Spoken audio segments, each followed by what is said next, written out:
ल साथीहरू first day हाम्रो आज जापानको होइन खाना पकाउने भाँडा समेत नभएर अब केही नभएर आएको दिन टक्क चाउचाउ भात खान पाइएन टक्क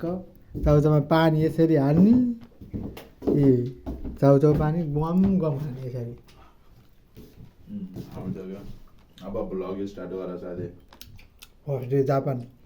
यस्तो चाहियो अब चाउचाउ बिस्कुट खाने ब्याल यस्तो ब्याल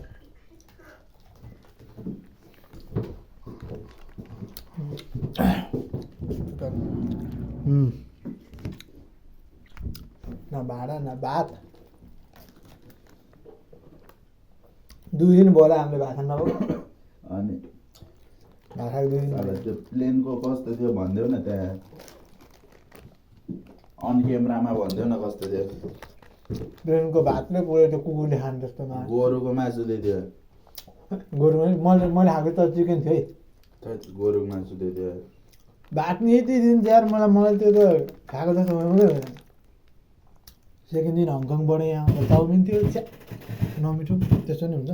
तिम्रो त 2टा ट्रान्जिट मेरो 3टा पर्यो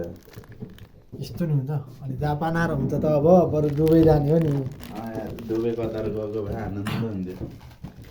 अब भोलिबाट गाँड घोटाए अब पढ्ने केही आउँदैन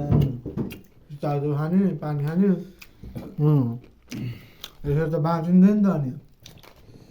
के गर्ने यस्तो छ के गर्ने एउटा